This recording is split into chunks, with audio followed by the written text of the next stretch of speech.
एक बार एक बहुत ही दुखी व्यक्ति एक महात्मा के पास आकर कहता है, मैं अपने जीवन से बहुत दुखी हूँ। मैं अपनी बीवी बच्चों और अपने परिवार को भी खुश नहीं रख सकता। मैं अपने लिए भी नहीं कुछ कर पा रहा। कभी कभी तो मुझे अपनी जिंदगी को खत्म कर देने के भी ख्याल आते हैं। आप इतनी साधनाएं करते हैं, इतनी तपस्याएं करते हैं, क्या आप मुझे कोई ऐसा मार्ग बता सकते हैं जिससे मैं अपने बुरे वक्त से बाहर आ सकूं? मेरा बहुत बुरा समय चल रहा है। 2 वक्त की रोटी का इंतजाम करना भी मेरे लिए बहुत मुश्किल हो गया है। अब आप ही बताइए कि ऐसे वक्त में मैं जिंदा रहूं तो कैसे रहूं? कैसे अपने परिवार को खुश रखूं? कृपया करके कोई साधारण सा तरीका बताने की कृपा करें ताकि मैं आसानी से समझ सकूं, क्योंकि मैं बहुत पढ़ा लिखा नहीं हूं। अगर आप बड़ी बड़ी ज्ञान की बातें करेंगे तो शायद मैं कभी समझ नहीं पाऊंगा। ये सुनकर महात्मा ने मुस्कुराते हुए कहा, तुम मेरा एक काम कर सकते हो। उसने सामने की तरफ इशारा करते हुए कहा कि उस ऊंची पहाड़ी पर एक मंदिर है और उस मंदिर के पास चींटिया का एक घर है जहाँ पर हजारों चींटियां रहती है। तुम्हें सुनने में बड़ा अजीब सा लगेगा, लेकिन वो चींटियां उस मंदिर के जमीन को खराब कर देती है। उस मिट्टी की उपजाऊ शक्ति वो खत्म कर देती है, जिसके कारण वहां पर कोई भी पेड़ या कोई भी घास पनप नहीं पाती है। तुम मेरा एक काम करो, उसके बाद मैं तुम्हें तुम्हारे सवालों के जवाब दूंगा। तुम 7 दिन तक रोज उस पहाड़ी पर जाओ और उस चींटिया के घर को तहस नहस कर दो, उसको तोड़ दो। जब भी तुम्हें कोई चींटियों का घर दिखे मंदिर के आसपास, तो उसे वहीं पे तहस नहस कर देना। लेकिन याद रहे, घर को तोड़ने में कोई भी चींटी मरने नहीं चाहिए। इस बात को समझने का प्रयास करते हुए वो युवक वहां से चला गया। शायद उसको कुछ समझ में नहीं आया था कि महात्मा जी ऐसा क्यों करवा रहे हैं। वो तो उन चींटियों पर अन्याय कर रहे हैं, उनका घर तोड़वा रहे हैं, उन्हें नुकसान पहुंचा रहे हैं। आखिर कौन महात्मा ऐसा करेगा? लेकिन फिर भी उस महात्मा की बात मानते हुए वो अगले दिन से ही पहाड़ी पर जाना शुरू कर देता है। जब वो पहले दिन पहाड़ी पर पहुंचता है तो देखता है कि बहुत सारी चींटियां अपना खाना जुटाने में लगी हुई है। सारी चींटियां कतार में चल रही थी और अनाज के छोटे छोटे टुकड़ा उठाकर अपने घर में जमा करती जा रही थी। ये देखकर पहले तो उस युवक का मन कमजोर पड़ गया। उसने सोचा कि ये इतनी मेहनत करके अपना घर भर रही है और मैं इनके घर को तबाह कर दूंगा तो इनको कितना बुरा लगेगा। लेकिन फिर उसने उस महात्मा की बात याद करते हुए उस घर को तोड़ना शुरू कर दिया। जल्द ही चींटियों में हाहाकार मच गया। वो इधर उधर दौड़ने लगी। अभी तक जो कतार में चल रही थी, अब वो बिखर गई और इधर उधर अपनी जान बचाने के लिए भागने लगी। थोड़ी देर में घर टूट गया और सारी चींटियां इधर उधर छुपने के लिए भाग चुकी थी। ये करने के बाद वो युवक दुखी मन से वापस अपने घर पर लौट आया। उसका मन परेशान था, दुखी था, पश्चाताप से भरा हुआ था। फिर उसने अपने बिस्तर में रात में लेटे लेटे ही सोचा कि अब तो उन चींटियों का घर तबाह हो चुका है। अब वहां वापस जाने से क्या फायदा, क्योंकि चींटियों का घर तहस नहस करने के लिए महात्मा जी ने कहा था, जो मैं कर चुका हूँ। लेकिन फिर कुछ सोचकर अगले दिन उसने फिर से जाने का निश्चय किया और अगले दिन सुबह सुबह उठकर वो वापस उसी पहाड़ी पर पहुंच जाता है। पहाड़ी पर पहुंचकर वो उसी जगह पर पहुंचता है जहां पिछले सुबह उसने उस घर को तहस नहस कर दिया था। लेकिन वो ये देखकर चौंक जाता है कि उन चींटियों ने फिर से अपना घर उसी जगह पर बना लिया था और अब वो फिर से अपने घर के लिए सामान इकट्ठा करने में जुटी हुई थी। उस आदमी को देखकर लगा कि ये चींटियां कितनी मूर्ख है। इनको पता है कि कल ही इनका घर इसी जगह पर तबाह किया गया है और उसी जगह पर उन्होंने अपना नया घर भी बना लिया। और ये सोचकर वो आदमी हंसने को हुआ। लेकिन फिर से महात्मा की बात याद करते हुए उसने उन चींटियों का घर फिर से तबाह करना शुरू कर दिया। फिर से उन चींटियों में हलचल मच गई और थोड़ी देर में वो चींटियां इधर उधर अपनी जान बचाने के लिए भागने लगी।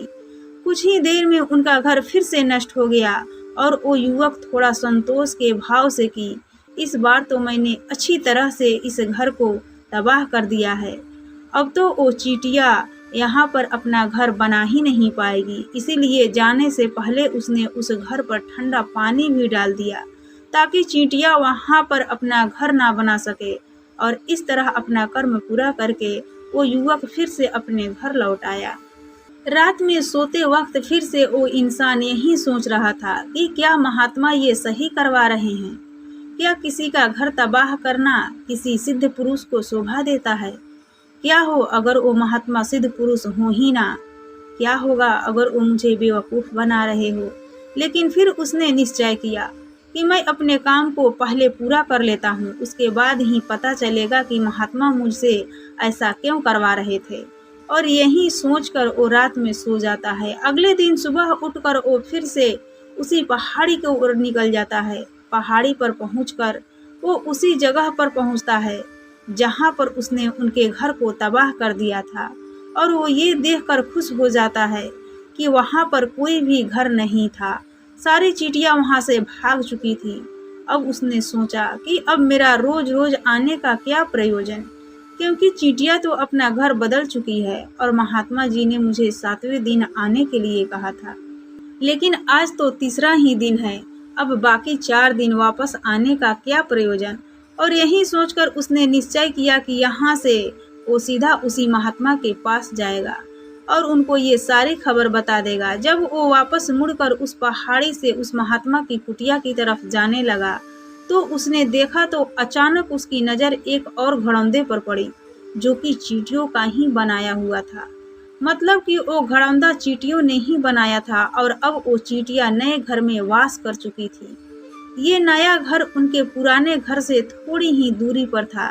और जब उस युवक की नज़र उस घड़ौंदे पर पड़ी तो उसने सोचा कि शायद महात्मा को पता था ये चींटियां अपना घर यहाँ से बदलकर किसी दूसरी स्थान पर बना लेगी, इसीलिए उन्होंने मुझे 7वें दिन आने के लिए कहा था। और ये विचार करके वो उसका नया घर भी तोड़ने के लिए पहुंच जाता है।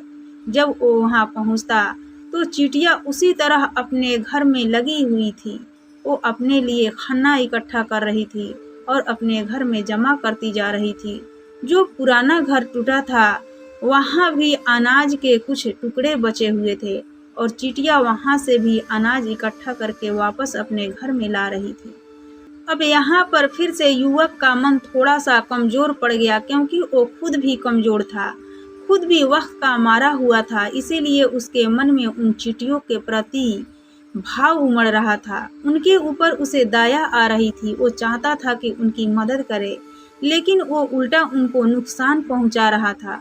लेकिन उस महात्मा की बात को याद करते हुए उसने फिर से उस घर को तोड़ने का निश्चय किया और उसने इस बार बड़ी ही सावधानी के साथ बिना किसी चींटी को कोई नुकसान पहुंचाए वो घर तबाह करना शुरू कर दिया। वक्त थोड़ा ज़्यादा लगा, क्योंकि किसी भी चींटी को नुकसान न पहुंचाने की शर्त महात्मा ने पहले ही दे रखी थी। इसीलिए उसको बड़ी सावधानी के साथ उन घरों को तबाह करना था। लेकिन आखिरकार उसने उस घर को भी तबाह कर दिया और इस बार वो पहले से भी ज़्यादा दुखी था, क्योंकि उसने उनका नया घर भी तोड़ दिया था। वो उन चींटियों को बसने ही नहीं दे रहा था और वो अब अपने आप को शैतान या दानव समझने लगा था। लेकिन फिर भी उस महात्मा की बात को मानते हुए वो अपना घर पर दुखी मन से वापस आ गया। रात में सोने से पहले एक बार उसने फिर से सोचा कि मैं कितना बड़ा शैतान हूँ, कितना बड़ा दानव हूँ। पुराना घर तो छोड़ो, मैं उन चींटियों को कहीं भी बसने के लिए कोई स्थान ही नहीं छोड़ रहा हूँ। वो चींटियाँ मेरे बारे में क्या सोचती होगी, वो कितना धुतकारती होगी उस परमात्मा को जो मेरे द्वारा ये काम करवा रहा है। लेकिन फिर भी उसने अगले दिन जाने का निश्चय किया और अगले दिन सुबह वो फिर से वहां पहुंच गया। वो ये देखकर फिर से आश्चर्यचकित रह जाता है कि इस बार चींटियों ने एक और नई जगह पर अपना घर बना लिया था। वो तो पहले से भी ज़्यादा ऊर्जा के साथ काम कर रही थी और उन्होंने एक रात में पहले से भी बड़ा घर बना लिया था। और अब वो फिर से अपना अनाज और खाना इकट्ठा करने में जुटी हुई थी। ये देखकर उस आदमी को लगा कि ये चींटियाँ किस मिट्टी की बनी हुई है। मैं इनको बार बार यहाँ से भगाने की कोशिश कर रहा हूँ और ये वहीं पर अपना घर बना लेती है। क्या इनको पता नहीं है कि मैं इन्हें यहाँ पर कभी बसने ही नहीं दूंगा। ये चींटी है, दिखने में इतनी छोटी है, लेकिन फिर भी ये मुझसे हार नहीं मान रही है। बड़ी ताज्जुब की बात है। और इस बार उसने गुस्से में उस घर को तहस नहस करना शुरू कर दिया, लेकिन इस बार तहस नहस करते हुए कुछ चींटियां वहीं पर मर गई, उसके पैरों तले कुचल दी गई। कुचलने के बाद जब वो अपना अहंकार से बाहर आया तो उसने देखा कि गुस्से में उसने उन चींटियों को कितनी क्षति पहुंचा दी है। उसका मन पश्चाताप से भर गया और वो रोता हुआ अपने घर की तरफ बढ़ गया। रात में सोते वक्त उसने सोचा कि मैं उन चींटियों पर बहुत ज्यादा अत्याचार कर रहा हूँ, अब इससे ज्यादा अत्याचार मैं नहीं कर पाऊंगा। और यही सोचकर वो अगले दिन उन चींटियों के लिए अपने घर से थोड़ा आटा लेकर उसी पहाड़ी पर पहुंच जाता है। आज उसके मन में उन चींटियों के प्रति श्रद्धा का भाव था, दया का भाव था। आज वो उनकी मदद करना चाहता था। और जब वो वहां पर पहुंचा तो चींटियां फिर से अपने नए घर को बनाने में जुटी हुई थी। उसने बड़ी ही करुणा के साथ उन चींटियों को अपना लाया हुआ आटा खिलाया और अगले 3 दिनों तक वो ऐसा ही करता रहा। वो रोज सुबह जाता और उन चींटियों को अपने हाथों से आटा खिलाता। 7 दिन के बाद वो युवक उस महात्मा के पास पहुंचकर हाथ जोड़कर बोलता है कि हे महात्मा जी, मुझे माफ कर देना। मैंने उन चींटियों का घर तबाह करने के लिए बहुत कोशिश की। मैंने उनका घर तबाह किया भी, 1 बार नहीं 4 बार मैंने उनका घर तोड़ा। उसके बाद मैंने हिम्मत नहीं कर पाया, उनके घर को नहीं तोड़ पाया। मैं समझ सकता हूँ कि मैंने आपका काम पूरा नहीं किया और इसके बदले आप मुझे वो तरीके भी नहीं बताएंगे जो कि मुझे मेरे बुरे समय से बाहर निकाल सकते हैं। लेकिन मुझे इसका कोई खेद नहीं है। मुझे लगता है कि मैंने जो किया वो सही किया, इसीलिए मैं आपसे आज्ञा लेकर वापस जा रहा हूँ। कृपया मुझे वापस अपने घर जाने की आज्ञा दीजिए। ये सुनकर महात्मा ने मुस्कुराते हुए कहा, अरे बेटा, कहाँ चल दिए, रुको तो सही, जलपान तो कर लो, थोड़ी देर ठहर जाओ, उसके बाद चले जाना। और ये कहकर वो महात्मा उस युवक के लिए पानी लेकर आते हैं। पानी पिलाने के बाद महात्मा उस युवक से पूछते हैं कि तुम मुझे ये बताओ कि आखिर तुम उन चींटियों का घर तबाह क्यों ना कर सके। वो चींटियां तो छोटी छोटी है और तुम इतने विशालकाय हो, फिर भी तुम उन छोटी छोटी चींटियों का घर तबाह नहीं कर पाए। कहाँ है तुम्हारी शक्ति, तुम्हारा बाहुबल। इसका जवाब देते हुए उस युवक ने कहा कि हे महात्मा, मैंने उन चींटियों का घर तबाह कर दिया था, बार बार किया था। एक बार तो अपने गुस्से में उन चींटियों को भी मैंने हानि पहुंचा दी थी, लेकिन जिस दिन से मैंने उनको हानि पहुंचाई उसी दिन मुझे लगा कि मैं इनको क्यों हानि पहुंचा रहा हूँ, क्यों इनको इतनी तकलीफें दे रहा हूँ। और उसी दिन से मैंने उनको क्षति पहुंचाने की बजाय, नुकसान पहुंचाने की बजाय उनकी सहायता करनी शुरू कर दी। ये सुनकर उस महात्मा ने कहा कि यही तो सीखने की बात है। एक छोटी सी चींटी हमें जीवन का संदेश दे जाती है। मैंने तुम्हें उन चींटियों का घर तबाह करने के लिए नहीं भेजा था, मैंने तुम्हें भेजा था ताकि तुम उन चींटियों से कुछ सीख ले सको। तुम्हें क्या सीख मिली उन चींटियों से, क्या मुझे बता सकते हो? ये सुनकर उस युवक ने पूरी कहानी सुना दी। पूरी कहानी सुनने के बाद महात्मा ने मुस्कुराते हुए कहा कि बेटा, पहली सीख जो इन चींटियों से लेने की थी वो ये थी कि तुमने कितनी ही बार उनके घर को तोड़ने की कोशिश की, कितनी ही बार प्रयास किया कि उनका घर तबाह हो जाए, लेकिन वो हर बार अपना घर बना लेती थी। उन्होंने कभी भी हार नहीं मानी। अगर वो हार मान लेती तो वो चींटियां तुम्हें वहां पर नहीं मिलती।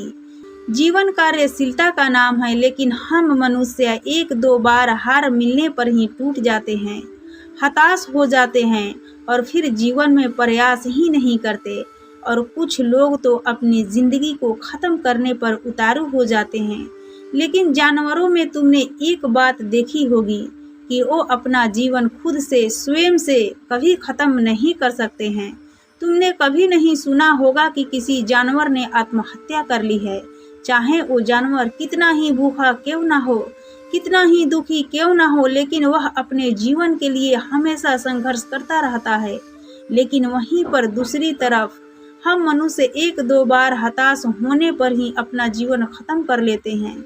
जीवन तो कर्मशीलता है, कर्म करने का नाम है। जीवन और मृत्यु आखिरी विश्राम है। इसीलिए मृत्यु से पहले कर्म करना कभी मत छोड़ना, क्योंकि मृत्यु के बाद तो तुम परम विश्राम में चले ही जाओगे। तो उससे पहले कर्म करना क्यों छोड़ रहे हो, क्यों हताश हो रहे हो? अगर तुम्हारा एक घर टूट गया तो क्या हुआ, तुम दूसरा घर बनाने का प्रयास करो, कोशिश करो, और कोशिश करने वालों की कभी हार नहीं होती। ये तुम उन चींटियों से देख चुके हो। देखने में तुमसे कितनी छोटी है वो चींटियां, और तुम इतने बड़े हो, लेकिन उनका मन तुम्हारे मन से इतना बड़ा है, कितना विशाल है, इतना दृढ़ संकल्प ही है कि इतनी बार घर टूटने पर भी उन चींटियों ने कभी हार नहीं मानी। दूसरी सीख यहाँ से लेने की थी वो ये थी कि जब भी हमारे ऊपर बुरा समय आता है, हमें लगता है कि ये समय कभी नहीं जाएगा, ये समय मेरे जीवन को बर्बाद कर देगा, मुझे कभी नहीं जीने देगा। और अपने इन्हीं ख्यालों से, अपने इन्हीं विचारों से, जिनका असलियत में कोई भी अस्तित्व नहीं है, वो सिर्फ विचार है, और वही विचार हमारे मन को दुखी कर देते हैं, और इसीलिए हम प्रयास करना भी छोड़ देते हैं।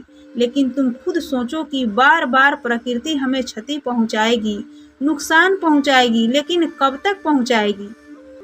अगर हम बार बार फिर से उठ के फिर से नया प्रयास करते रहेंगे तो प्रकृति भी हमारे सामने घुटने टेक देगी, और वो भी एक ना एक दिन हमारे ऊपर दयावान हो जाएगी, कृपालु हो जाएगी, और वो हमें सब कुछ देने लगेगी जिसकी हमने कभी कामना की थी।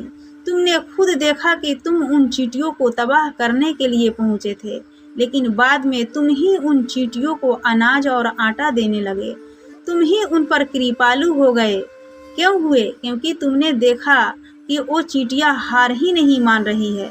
इसी तरह अगर तुम भी अपने जीवन में कभी हार नहीं मानोगे तो एक ना एक दिन ये प्रकृति तुम्हें वो सब कुछ देगी जो तुम अपने जीवन में पाना चाहते थे। इसीलिए दो सीख याद रखना, कर्मशीलता कार्य करते जाना, और दूसरा कि एक ना एक दिन प्रकृति तुम्हारी उस कर्म का परिणाम तुम्हें जरूर देगी।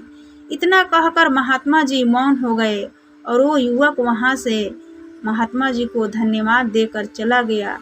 तो दोस्तों, ये कहानी आपको कैसी लगी कृपया हमें कमेंट बॉक्स में कमेंट करके ज़रूर बताएं, और साथ ही अच्छी लगी होगी तो अपने दोस्तों के साथ ज़रूर शेयर करें, और साथ ही इस चैनल को सब्सक्राइब कर ले और बेल आइकन को प्रेस कर ले, ताकि जो भी नई वीडियो आए उसका नोटिफिकेशन आप तक पहुँचे। तो दोस्तों, हम विदा लेते हैं, फिर मिलेंगे ऐसे ही नई वीडियो के साथ। तब तक के लिए आप अपना ध्यान रखिए, अपना ख्याल रखिए, खुश रहिए और खुशियाँ बांटते रहिए, क्योंकि खुशियाँ बांटने से ही बढ़ती है। जय हिंद, जय भारत।